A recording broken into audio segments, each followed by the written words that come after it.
The big Dolphins-Steelers trade is sparking more Kyle Pitts trade rumors. We'll break down the implications of what it means for the Falcons.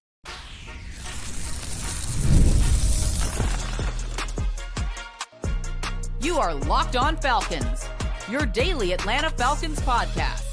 Part of the Locked On Podcast Network, your team every day. Welcome back, everyone, to another illustrious episode of the Locked On Falcons podcast, your daily Atlanta Falcons podcast, part of Locked On Sports Atlanta, your team every day. And if you don't know me, I'm your humble host, Aaron Freeman, a.k.a. the Jolly Green Giant, a.k.a. Sirius Black, a.k.a. Mr. a.k.a. And I've been covering the Atlanta Falcons for almost 20 years, formerly at falcfans.com, RIP. All right, been podcasting for almost 15 years, formerly at falcfans.com, RIP. Still going strong on this illustrious podcast. And I thank each and every one of you that goes strong with me as everydayers. That means you make this podcast your first listen each and every day. And all you got to do to become an everydayer is subscribe or follow for free on YouTube or wherever you listen to podcasts. So today we are beginning, sorry, can't talk, our first positional camp preview, looking at the most important position on the field, which is the quarterback position. We'll talk about what went wrong for Kirk Cousins last year. We'll talk about why we're so confident that things are going to go right for Michael Penix this year. But today's episode, we will start off with the news of the day, the big news of the day, which is the big trade between the Pittsburgh Steelers and the Miami Dolphins, where the Dolphins received former Steelers safety Minkah Fitzpatrick and a 2027 fifth-round pick from Pittsburgh, and the Steelers got in exchange Jalen Ramsey, Jonnu Smith, and a 2027 seventh-round pick. And of course, because this is Locked On Falcons, we focus on the Falcons here, and we're going to talk about how this trade potentially impacts the Falcons. But if you want to learn how it impacts both the Dolphins and Steelers, of course, Locked On Dolphins, Locked On Steelers will have you covered in that regard. But one way it does affect the Falcons is it takes the Jalen Ramsey trade speculation off the table. There's been something that's been speculated since the spring that the Falcons might be a landing spot for Jalen Ramsey. We never really bought into the likelihood of that happening. We always acknowledged it was a possibility, but now that is no longer a possibility unless, has it ever happened in NFL? I'm sure Deontay Johnson, might be the case, but there's probably an example of a player that has been traded multiple times in a, few weeks span. But I don't think that's going to happen this time with Jalen Ramsey. The other factor that affects the Falcons is it's going to reopen the Kyle Pitts trade speculation, with Tom Pelissero of NFL Network, among others, reporting that Miami is, quote unquote, in conversations with multiple teams about acquiring a tight end. And for those of you that are relatively new to Locked On Falcons, right, we've touched upon the Pitts trade speculation since it's been, a rumor floating around for the last 4 to 6 weeks. We don't really think it's a likely possibility for the Falcons, but certainly I think today's trade does make it a little bit more likely, right? I think the chances that the Falcons could trade Kyle Pitts to Miami certainly went up today than they were yesterday, but probably not to the degree that maybe some people might lead you to believe, because, it's not as if like, oh, Miami's definitely going to trade for Kyle Pitts at this point, because Miami has lots of options. And of course, I'm sure Kyle Krabs of Locked On Dolphins is breaking all of that stuff down on Locked On Dolphins, but I think there are probably considerably cheaper options for the Dolphins, because a big reason why they moved on from Jonnu Smith is because he wanted a pay raise, and they were like, nah, man, and, we know that the Falcons, or we believe, I shouldn't say we know this, but it's been widely reported and widely speculated on well before it was reported that if the Falcons were going to trade for Kyle Pitts, they would need to get at least a third-round pick in exchange for it to make it worth their while. And then you couple that with any team acquiring Kyle Pitts would have to basically absorb his $10.8 million a year salary. And I think the Dolphins were able to free up like $15 million or something like that in cap space today with these trades, or at least trading Ramsey and Smith. I don't actually know how much Fitzpatrick is making. So probably, less than $15 million. But, if you're Miami, like, are you going to give up a third and pay Kyle Pitts nearly $11 million when you could potentially, let's say hypothetically, again, maybe Locked On Raiders would have a better perspective on this, maybe you would only have to give up a fourth for Michael Mayer, and only have to pay $1.6 million to acquire him. And so that's part of the reason why we haven't gone crazy with the Kyle Pitts trade speculation since February, because the whole notion of the Falcons being able to get something for Kyle Pitts that will make it worth their while is the belief based off of scarcity, right? That a player like Kyle Pitts's caliber is rarely available and there are no other alternative options. And so that drives up his price, that a team would be willing to meet the Falcons price. And with guys like Michael Mayer and Dallas Goedert and Mark Andrews, among others, Noah Fant is another name I've seen floated around there, of teams that are at least taking calls on various tight ends and have been taking calls on various tight ends for the last several months. And none of these trades have, gone through, doesn't make me think that, any Kyle Pitts trade is imminent. But certainly if we thought there was like a less than 5% chance of Kyle Pitts getting traded, yesterday, then I would say probably that number is, tripled at the very least to like 15% today as we sit here. And so we'll see if anything comes of that. We'll see if the Dolphins get desperate and are looking for an athletic, talented, but, inconsistent tight end like Kyle Pitts.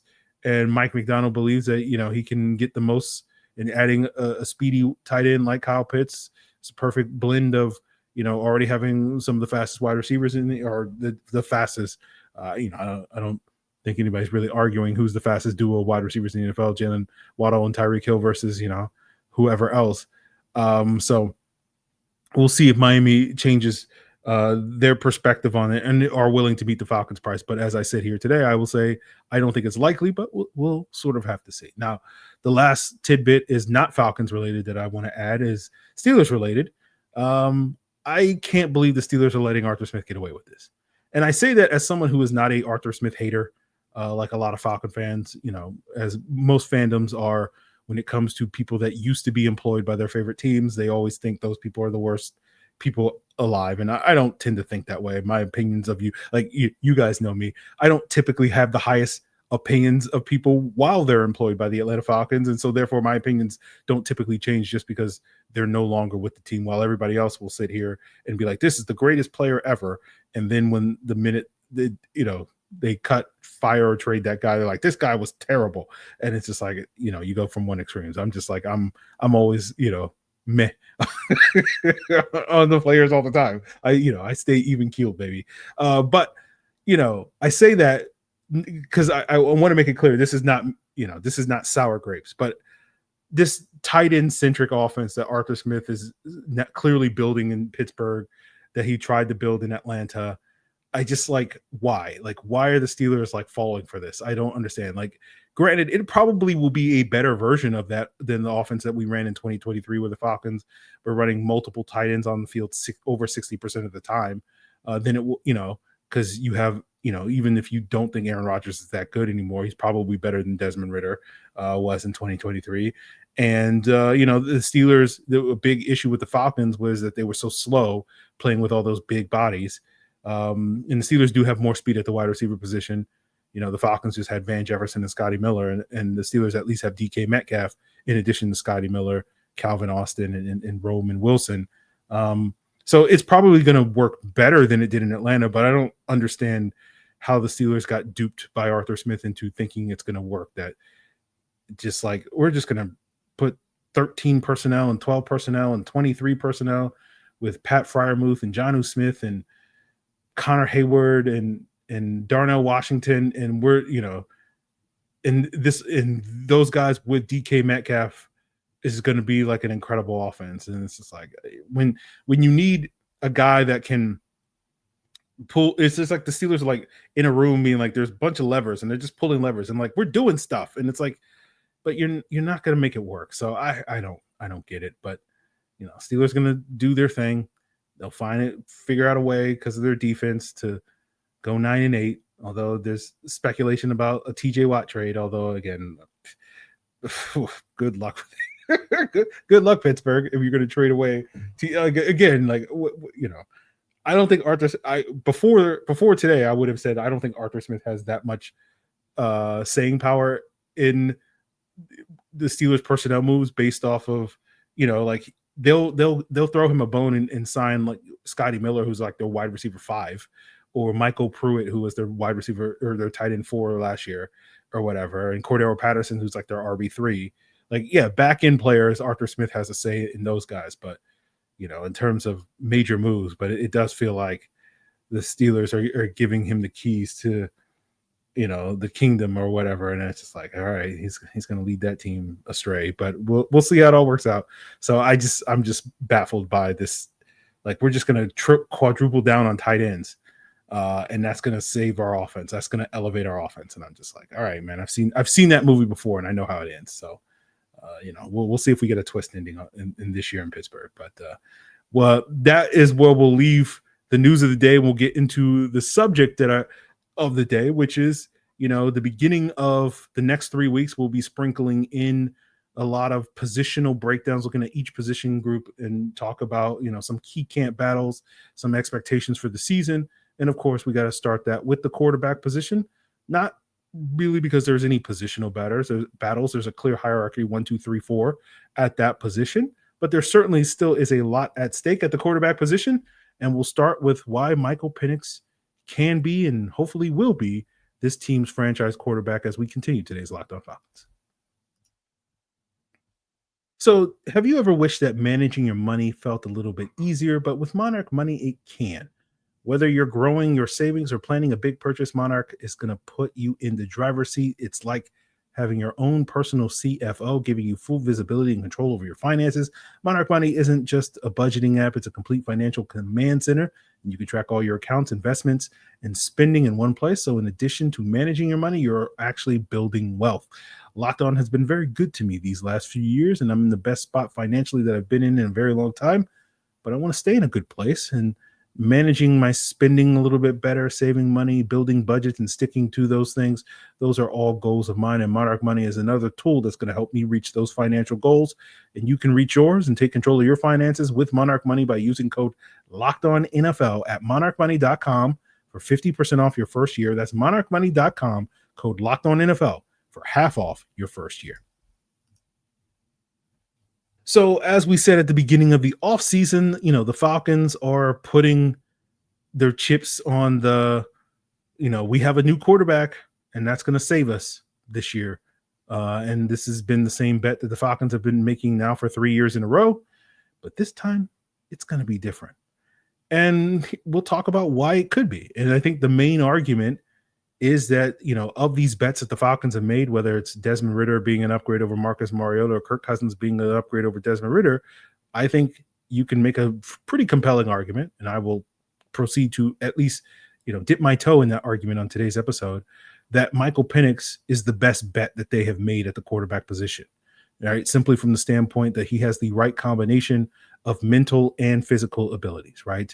We talk a lot about the processing that Michael Penix has displayed on this podcast, as well as the arm strength, potentially elevating the ceiling of this offense, because you're going to be able to increase the volume of explosive plays that his arm is going to unlock. And, ultimately, this offense, when it was its most successful last year, was when it was at its most explosive during the month of Kirktober. And hopefully we will have, we're not going to do the month puns, but we will have the equivalent of what a month pun with Penix will be.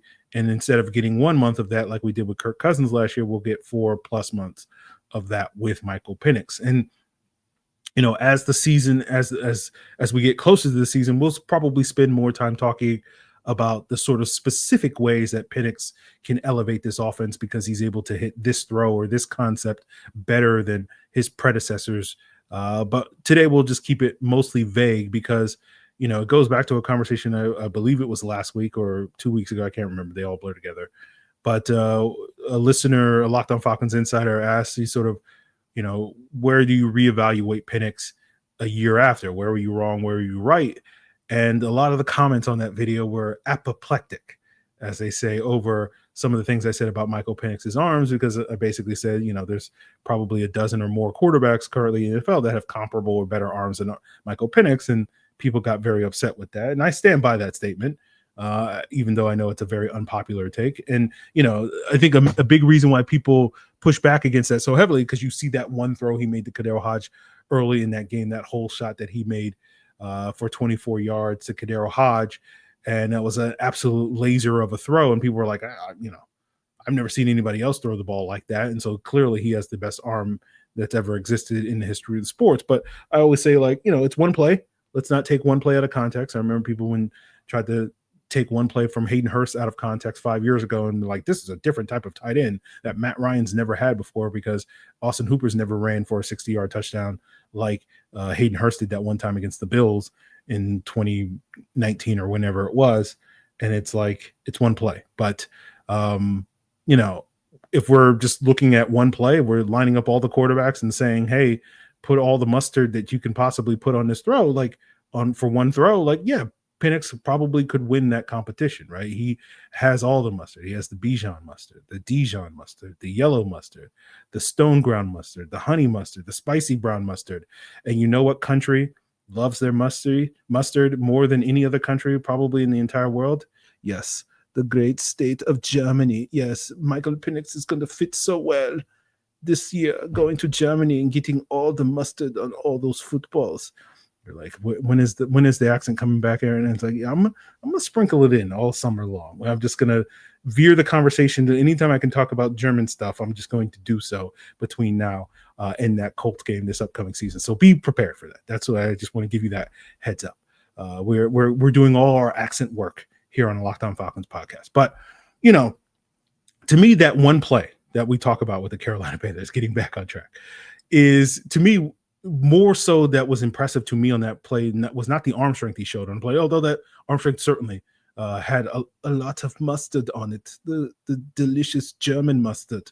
But it was really the processing he showed, because we talked about it in the week before against Washington, where whenever the Commanders played their Tampa 2, and we talked about this 2 weeks before in the lead up to the Vikings game when Luke Braun asked me, the Locked On Vikings host asked me, is Penix ready? And I talked about how Penix, when he got garbage time reps against the Broncos, couldn't diagnose Tampa 2 against the Broncos. He couldn't diagnose it against Washington.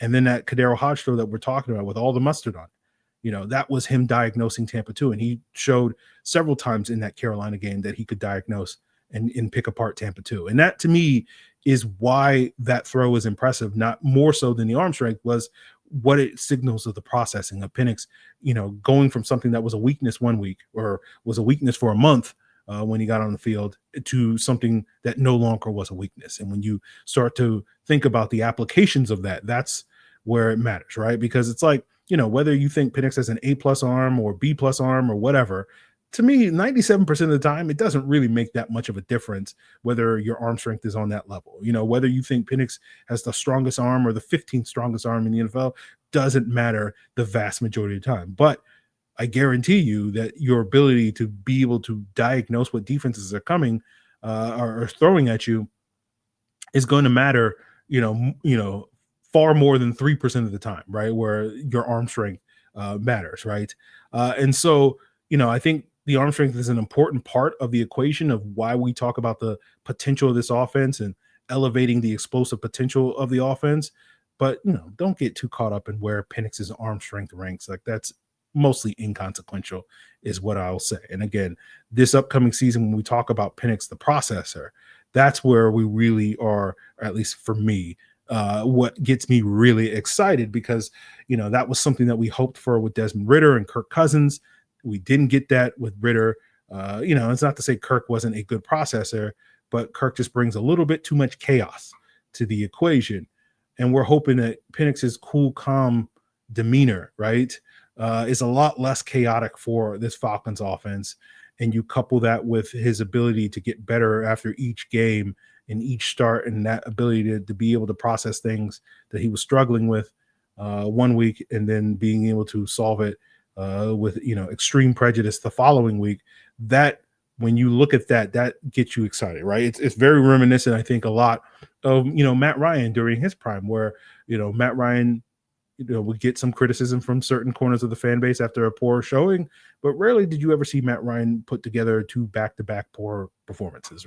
Really, that didn't really start happening until like the very end of Matt Ryan's tenure here in Atlanta. And so like if Penix has got that same sort of gene that Matt Ryan had, which is like, hey, you can have a rough game every now and then, but it's rarely going to be followed up with another rough game. That to me makes me a lot more optimistic about this year's team's ability to finish strong. That's been the through line that we've been talking about for the last 2 years when the Falcons have fallen short. It's like, it's not how you start, it's how you finish. And I would argue the number one reason why the Falcons haven't made the playoffs those 2 years is because they have not finished the season strong. And if we're imagining Penix is the type of quarterback that's going to get better each and every week, that's not going to make the same mistakes week after week. Imagine where he's going to be with another 10 to 12 starts this upcoming season and what that's going to set him up for and this team up for over those last, 4 to 6 games of the season where the Falcons have struggled the last few years to finish strong. And that's why they have failed to make the playoffs. And so that's what gets me excited about what Penix is going to be able to bring to the table. And so my hope is that, we'll see that change in Michael Penix and with this Falcons offense, where not only are you going to continue to see high-level performances early in the season, but you'll get the best version of Michael Penix in this Falcons offense down the stretch, and that will be the thing that will secure one of their 2 goals this upcoming season, right? Their 2 biggest goals this season is 1, make the playoffs, and number 2, figure out if Michael Penix is the long-term franchise quarterback. I'm much more confident that we will accomplish that second goal by year's end. Based off of what I've seen so far with Michael Penix. I'm less confident about the number 1 goal, but as we get closer to the season, I might start getting a little bit more confident about the team's ability to make the playoffs, in part due to my confidence in Michael Penix's ability to kind of solve a lot of the problems that, haven't been solved by the quarterback that we thought the quarterback would solve the last couple of years. I don't love the fact that the Falcons are constantly asking the quarterback to solve their problems, but I think Penix could be the guy that could finally do that. So we'll see on that front. But, while things are looking very much up for Michael Penix, let's revisit, why things were so down for Kirk Cousins last year, because we haven't really sat down and had that conversation in earnest on this podcast since his benching. And so let's break down what went wrong for Kirk Cousins as we wrap up today's Locked On Falcons.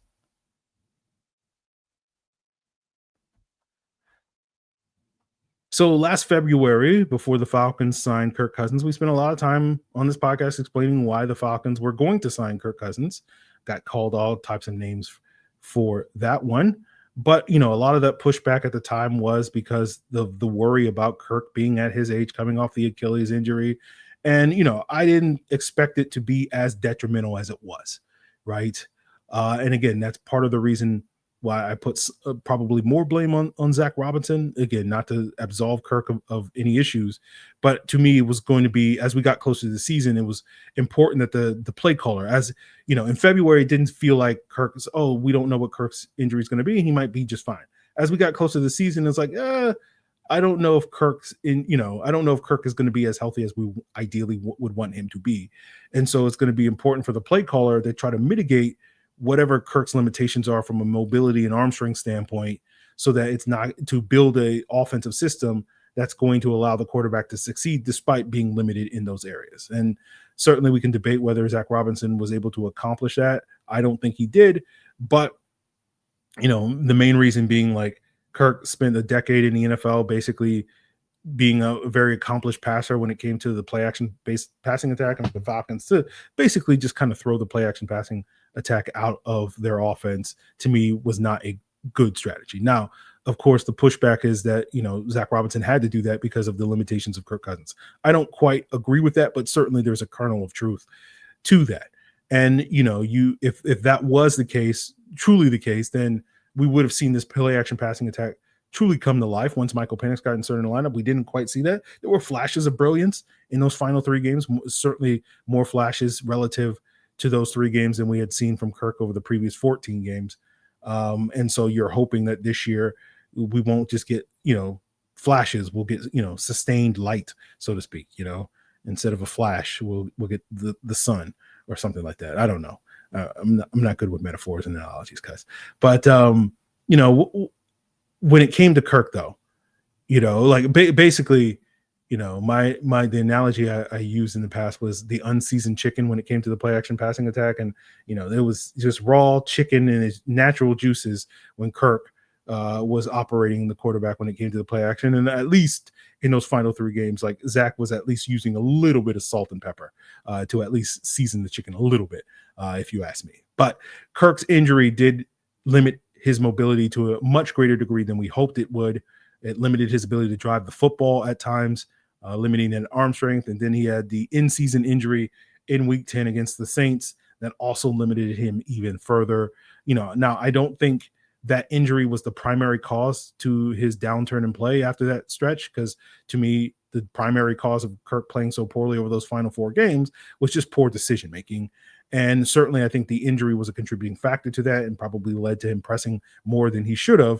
But to me, having a bum elbow or shoulder or whatever it was that Kirk was dealing with after that Saints game is not an excuse for you to be launching the YOLO balls in the red zone against the Chargers, when you should just kind of throw some of those footballs away and live to play another down, right? It's not some rule like, oh, well, you have a bad elbow, and so therefore your decision-making just completely goes out the window. And that's, to me, really where it really went away for Kirk, where the chaos became far, far too much with Kirk Cousins. And, I think the injury, it was a contributing factor. I don't think it explains all of it. I think a lot of people make it out to be like, oh, Kirk's injury is why it didn't work out for the Falcons, and the only reason why. And it was definitely a major contributing factor. But, that to me, it was the downfall of Kirk Cousins. Nothing, part of the reason why we haven't talked about it over the last 6 months, because, it seems fairly obvious, but you just, the subtle nuance of, how much of it was Kirk's injury versus Kirk's, limitations, all that stuff. So those are my thoughts on that. But we'll see what version of Kirk Cousins we get in year 2, right? Theoretically, as we talked last year, that the version of Kirk Cousins that you were going to get in 2025 was going to be better than the version of Kirk Cousins that you get in 2024, which is why, again, I think it was so important that you were able to find a way to kind of mitigate whatever issues that were going to come up in 2024, which I don't think the Falcons nor Kirk Cousins successfully did. And, hopefully we won't see much of Kirk after this summer, because if he does play during the season, that means probably something bad happened to Michael Penix, and we don't want that to happen. But now the Falcons arguably have the best backup quarterback in the NFL, and so there is value to that. We'll see what sort of value the Falcons get or don't get out of that based off of, Kirk's performance in the coming weeks and months. We'll, see what additional insights we get into Kirk Cousins in a week from today, as most of you are listening to this, because we will get the premiere of the 2nd season of the Netflix quarterback docu-series dropping on July 8th, I believe it is. And so we'll see if I have to revise some of these statements about Kirk Cousins and why things went wrong because of some of the insight that we might get into things that we're only speculating about on that upcoming docu series. And I'm still waiting on Netflix to send me the check, because, a couple of Locked On Falcons sound bites were included in the 1st season of the quarterback docu series. And, Netflix didn't cut a check for me. So I'm still waiting on that check.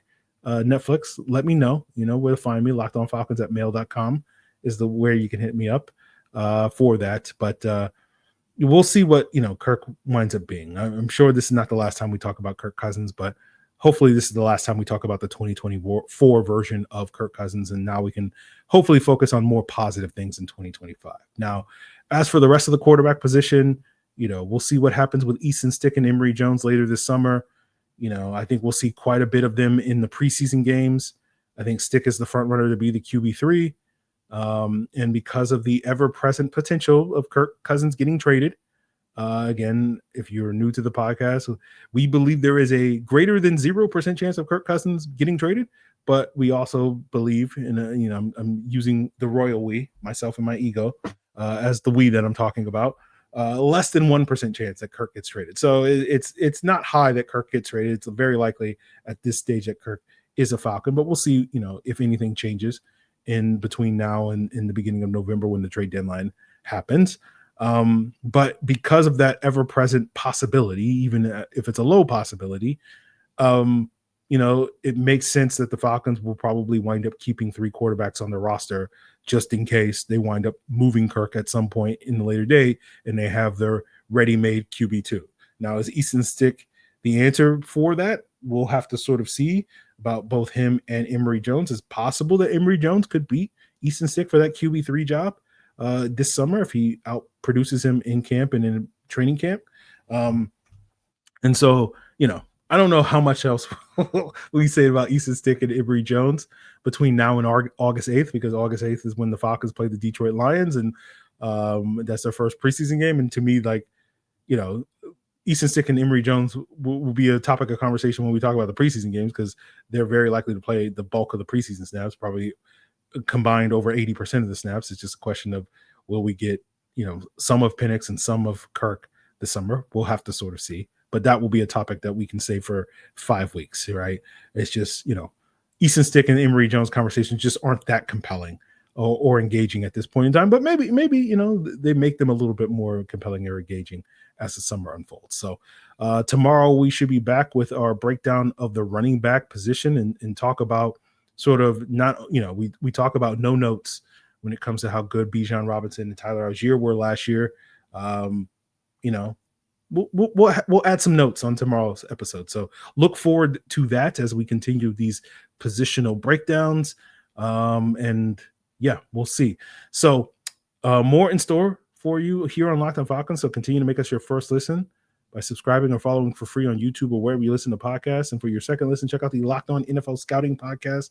Joe Marino, Kyle Krabs, I think last week did a breakdown of the Falcons roster and what they liked and didn't like about the Falcons roster. So you can go check that out if you missed that episode. I believe that was last Tuesday or Wednesday's episode. So go check that out, as well as they're breaking down other teams around the league, making you the most informed fan there possibly could be. It's all part of Locked On Podcast Network, your team every day.